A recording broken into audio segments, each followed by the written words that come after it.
Welcome to Write with Love. I'm your host, Sarah Williams, best-selling author, speaker, and creative entrepreneur. Each week, I chat to passionate and inspiring authors about their journey in creative writing. Some are traditionally published, some do it themselves. Everyone's journey is different, and everyone has something interesting to say. We all love love and love what we do. Today's show is brought to you by our amazing fans and supporters on Patreon. If you'd like to help support the show and get some awesome bonus episodes, go to patreon.com/Sarah Williams Author to learn more. Now here's today's show. G'day, I'm Sarah Williams. Thanks for joining me for episode 78 of Write with Love. I'm recording this on Friday, 14th of June 2019. I'm sure you've all been waiting for this episode because the day has finally come where I share my chat with Miles Pollard. Those of you who have been paying attention to my social media, newsletters, or watching this show will know that Miles is a Logie-nominated actor who recently narrated my audiobook edition of The Brothers of Brigadier Station. Here's a little more about Miles. After attending the prestigious drama school NIDA, National Institute of Dramatic Arts, Miles went on to appear in many Australian television shows, including Water Rats, Home and Away, All Saints, Wild Side, Double Trouble, Packed to the Rafters, Underbelly 2, East West 101, Rescue Special Ops and Sea Patrol. It was playing Nick Ryan in the internationally acclaimed television series of McLeod's Daughters that secured him a place in the hearts and minds of millions of people worldwide. He appeared in the box office hit Wolverine, had a lead role in the critically acclaimed feature film Thirst, a lead role alongside Sam Worthington in Drift, and appeared in Tim Winton's The Turning alongside Rose Byrne and Miranda Otto. He will appear in Danger Close, The Story of Long Tan, which is in cinemas this August. I'll play the interview in a moment, but for those of you who are interested in learning more about our collaboration, here's some insight. I met Miles here in my hometown of Mullaney when he was invited to attend a charity event for my kids' school. I remembered him from McLeod's Daughters and instantly thought that he would be a great fit with my series, being that both are outback Australian romantic dramas. Okay, first I wondered if I could convince him to do a shirtless cowboy photo shoot for a book cover, then I thought about the narration. So I went to meet him and blurted out that I was a best-selling author and would he narrate my books. He was very enthusiastic, if not surprised, and said that actually he had just been thinking about getting into more voiceover work and narrating my audiobook sounded great. Thank you, universe! He auditioned and it was amazing, so I signed him up. Miles lives in Perth, so I booked a recording studio and producer there. And because I run my own business and I'm a control freak, I flew over to project manage. It was a lot of work for all of us. All up, we spent about 15 hours in the studio. Then I spent about 40 hours editing the files and uploading them to the retailers. But it was all worth it in the end. The Brothers of Brigadier Station is selling really well, especially in the USA, and the reviews are amazing. The Brothers of Brigadier Station is the first in the Brigadier Station series, and Miles has just signed on to record the next two. We would also like to announce that we will be touring Queensland together at the end of September. We have been invited to meet readers and fans at the Chermside and Carindale Libraries in Brisbane, the Queensland Writers Centre, and the multi-author book signing event Books by the Bridge in the Gold Coast. Miles is a great guy and he promises to dish out plenty of hugs, photographs and autographs to all who come to see us. I will too, while you're waiting in line for him. If you have listened to the audiobook, please let me know what you think. You can leave reviews on your retailer of choice and also BookBub and Goodreads. Share it on Facebook too and tag me so I can show him. If you're an author who would like to be a sponsor or get a shout out on the show, send an email to sarah@serenadepublishing.com or become a patron at patreon.com/Sarah Williams Author for more information. Right, time for the interview. Enjoy the show, and I'll see you next week.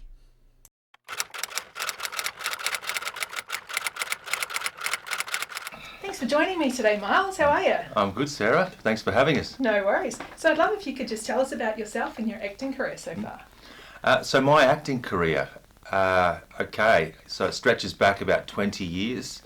I went through NIDA, so the National Institute of Dramatic Art.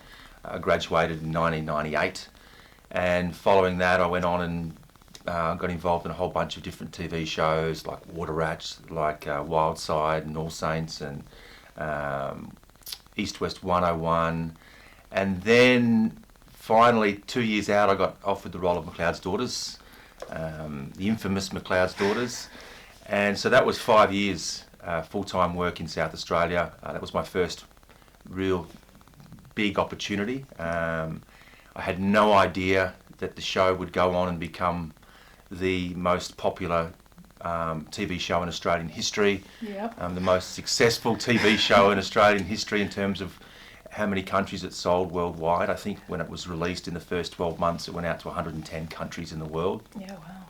I had no idea that 10 years later I'd be still getting fan mail from all over the world, from America, from South America, from Europe.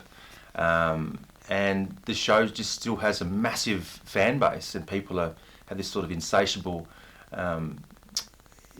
demand for all content McLeod's. So from McLeod's, I went on and started doing a few films. I produced and acted in a film called Drift with Sam Worthington a few years ago. Films like Jasper Jones a couple of years ago, Looking for Grace, a science fiction thriller called The Gateway. And I suppose in more recent times I'm starting to try my hand at directing, writing. I've got a couple of projects that I'm developing myself, a factual documentary TV series which I'm hoping to sell, and a couple of feature films as well. So very broad, and this opportunity now I suppose is new to me. Yeah. I've never been involved in an audio book before, so this is a first for me. And I've got to say I love it. It's really, really interesting work. It's quick. So I'm having to cold read some romantic fiction in the moment, and move through it very quickly, trying to connect with the characters and the story, which I'm finding a real blast actually. Yeah. Excellent. So tell us about landing the role on McLeod's Daughters. Were you a country boy growing up, or have you ridden horses before that experience? So the whole McLeod's experience in terms of living in the country, horses, motorbikes, that whole sensibility wasn't new to me. I grew up in small country towns in the northwest of Western Australia, so I understood the culture of living in small towns. I lived in a one-street town for a few years in the wheat belt. I lived in Onslow in the late 70s, and Karratha and Port Hedland before they were, I would say, industrialised by the mining boom. So getting the role on McLeod's was just one of those formative moments in your life. Yeah. I mean, I was working in a veterinary wholesale factory, warehouse, packing steroids for animals, pretty much working. I just graduated from NIDA a year or so earlier, and then I got the call from my agent, and then off we went, and it was 3 weeks in Bowral doing horse camp, which was, being paid good money to learn dressage, which was completely incredible. Yeah. And then meeting all the cast on the train out to the Blue Mountains, out to Bowral. And then suddenly found myself in South Australia, and every day working, sometimes 15, 17 hour days out in the country, in Country Gawler and Strathalbyn and Mount Pleasant and all the hinterland around South Australia, which is beautiful wine country. It's Barossa, it's McLaren Vale. Yeah. And so for 5 years, getting paid to ride horses, ride motorbikes, kiss beautiful women, and just really get immersed in this whole paradigm, which was country living, which was a real honour actually, and a real privilege. Yeah, absolutely. So what do you miss most about the show? What do I miss most about the show now that it's finished? Yeah. I think at the time, as a young actor, you don't realise just how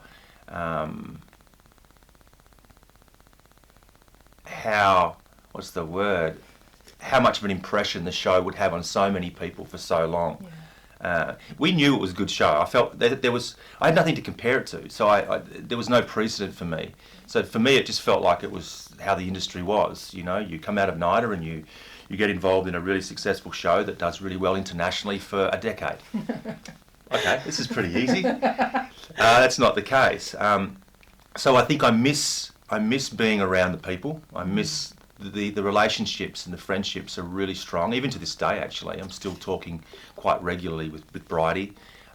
Bridie Carter and myself are actually putting a potential business together with some of the other cast, which we'll talk more about. And Aaron Jeffrey is a really good mate of mine, so I talk to him regularly. So we often cross paths.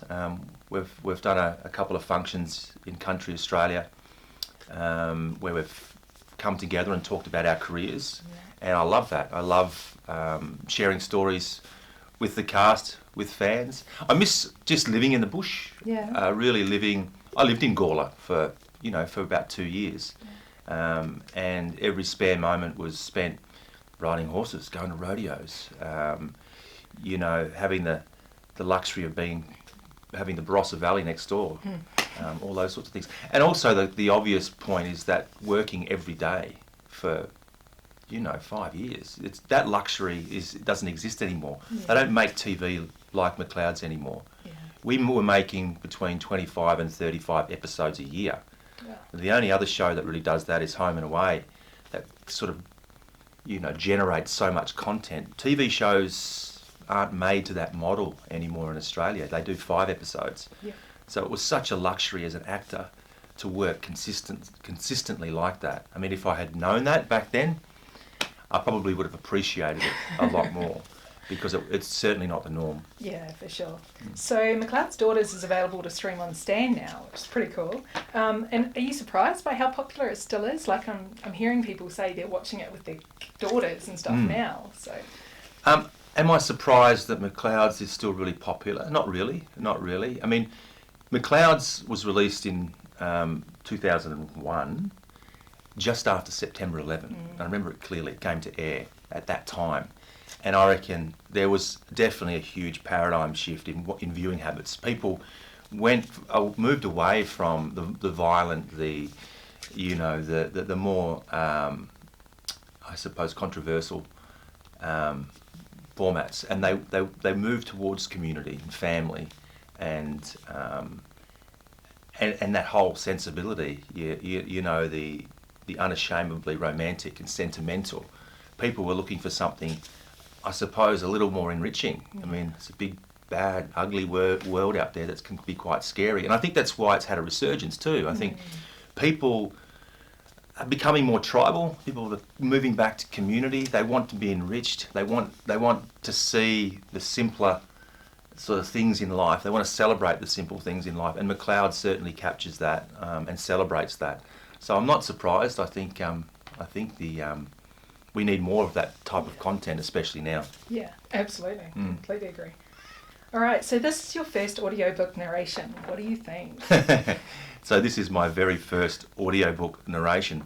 I'm so excited by it. It's something I've been thinking about for a long time. I really enjoy reading, and I really enjoy reading aloud. I mean, with my boy, ever since he was a kid, it's something that I've had a passion for as a parent. And using all the skills that you've got over 20 years, playing different characters, but trying to play the characters in a really simple and honest way, allowing the story to speak first. I mean, I love the content, I love the themes. I wouldn't say that I'm a huge romantic fiction reader. I don't read romantic fiction voraciously. Not publicly. But I can see its appeal, and it's fun. It's fun to perform, I think. I mean, the writing is really concise. It's well crafted. It's so entertaining, and I suppose I can connect well with it too. The characters and the world just aren't foreign to me. I hope to do more of it. I really enjoy it. If the opportunity arises, I'll grab it with 2 hands. Yep. Excellent. Well, I won't ask what the worst part was. We'll just go with that one. So you would do it again if other people, well, obviously if I asked you, but other people too? Absolutely. I mean, people close to me have always said you should do animation. You should really get involved in doing more audiobooks and voiceovers and things like that. And it's a different realm. It's something that I haven't really explored, but I'm so open to it. I really enjoy it, and the variety too. I can imagine doing something like The Brothers of Brigadier, which is a very clear genre. But there are other genres out there too. I mean, thrillers, horrors. Also, there's non-fiction too. I'd be fascinated to do something in that realm as well. All of the above, please, more. I love it. And I've got one more question. The women on my site wanted to know, what is the most romantic thing you've ever done? Oh, the most romantic thing I've ever done. It would probably have to be the marriage proposal of my wife. I think we were in America 11 years ago, 10 years ago, 12 years ago. Oh my God! So we were in America over a decade ago. There you go. And we were in the Sierra Mountains. So it's a huge mountain range in California. And I was snowboarding, and my wife-to-be, Brigida, was by the hotel doing some tours, and I said, "Oh look, why don't you come up to the top of the mountain? Come up the gondola. I think it was like 10,000 feet above sea level." She's scared of heights, not really keen. I said, "Come on, it'd be great, it'd be awesome." Little did she know that I had a plan, and so we got in the gondola and up we went, and it's getting higher and higher and packed with people. We get to the top. I'm in my snowboard, by the way, so I've got my snowboard boots on and my board's next to me. And we get to the top, and she said, "You all right? You look really nervous." I said, "Yeah, I'm a bit nervous. It's just, I haven't been this high. It's a black run, rah, rah, rah." And then we come out of the gondola, people all go, and I'm waiting. She goes, "You going to go?" I said, "Oh, just wait." And she's a little cynical, a little sus. And then finally everyone left, and we were standing on this vista and the most incredible mountain range I've ever seen in my life. And it was perfectly quiet. And I think she felt it coming, and I had something prepared to say, which was all about looking out at the future and the beauty of nature and the quiet and all these things, all these cliches. Yeah. And then at that point in time, there's a guy behind me, and he goes, "Hi mate, you want me to take a photo of your proposal?" So in the midst of it, a guy had been watching, and so he took a photo of us. And then I finished my speech and hopped on my knees. I was in my snowboard, so I was strapped into my snowboard on my knees. And then I went down the mountain, and she went down the gondola. Two tall oaks standing together, two independent people with their own lives, but together. And I felt that was a really romantic thing to do. And then the whole way down, I think it was the longest run I'd ever done, just thinking about what had happened, thinking about the joy of that and the excitement of that, and knowing that Brigida was going down the mountain as well, thinking about that and celebrating that.